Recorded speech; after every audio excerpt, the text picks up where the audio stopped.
Let's go live now to the Shadow Government Services Minister, Manager of Opposition Business, Paul Fletcher. You've heard some of the comments there from the Minister. She said a young woman was raped, according to Justice Lee and his judgment, that she was asking appropriate questions in the face of that controversy. What's your reaction to those comments?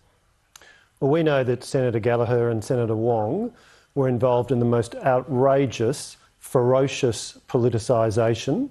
All kinds of allegations being made about Senator Reynolds, who has been found, I'm pleased to say, to have conducted herself quite appropriately in providing support to her then staff member Brittany Higgins, and of course her Chief of Staff Fiona Brown also found to have conducted herself quite appropriately. I think Justice Lee's decision has cast light usefully on this issue and pointed out that, number one, there was a complaint of a rape having occurred, and he has found, on the balance of probabilities, that rape did occur.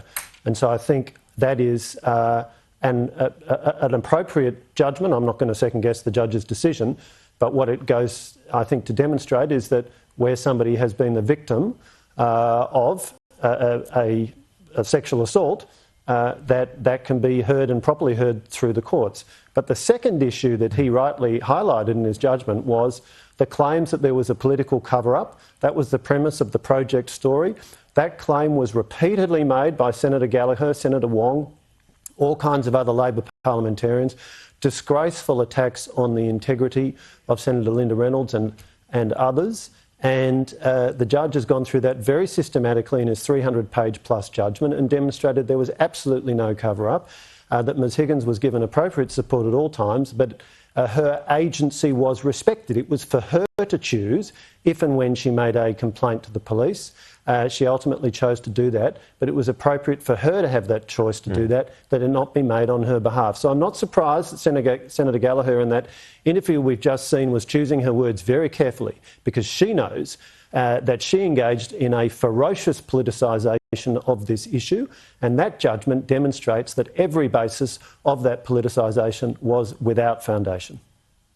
In terms of the payment to Ms Higgins, what's your view on that?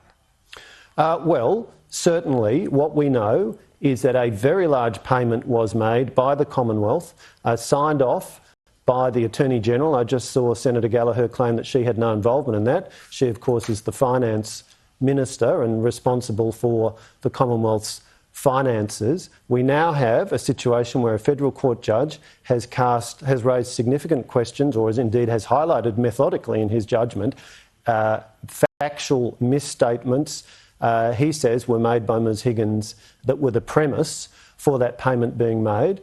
So on the face of it, it would seem there is a very good question to ask as to whether this Commonwealth money was appropriately paid. And of course, let's not forget that the Attorney-General, Mr Dreyfus, and other Labor ministers specifically excluded Senator Linda Reynolds and Senator Michaelia Cash, former both ministers at the time for whom Ms Higgins worked.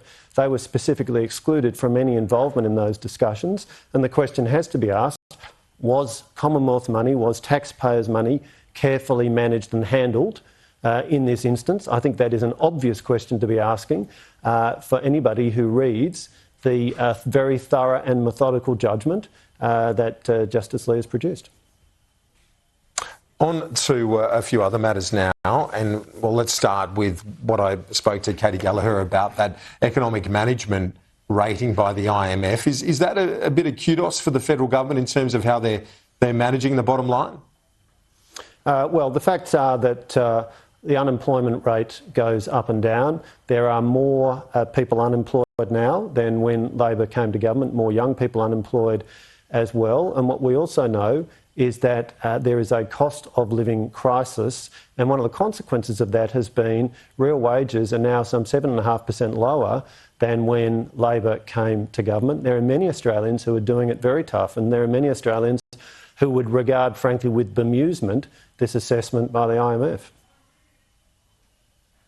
Well, yeah, indeed, because there's a lot of stress and pressure right now in the face of cost of living issues. But if there is that buffer, is that bottom line is looking better, should the government be putting more out there in terms of cost cost of living support, or are you worried about those inflationary effects? Because as we saw with the jobless number today, the economy remains resilient.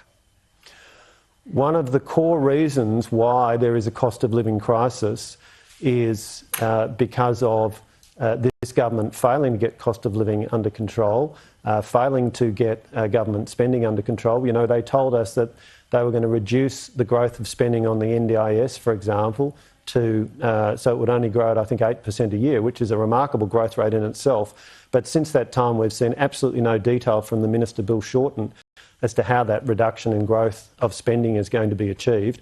So I think these are questions that many people will be wanting to see clear answers to when the budget is handed down. The fact is that we have a cost of living crisis. Energy prices are well up. Let's not forget, Labor promised Australians would see a $275 reduction in their energy bills. Most bills are up by more than $1,000, going in totally the opposite direction. And there is very little reason to be confident that this government has clear plans to manage the transition that has to occur in our energy system in a way that will bring energy costs down for households and businesses. Manager of Opposition Business, Paul Fletcher, thanks as always. Thank you.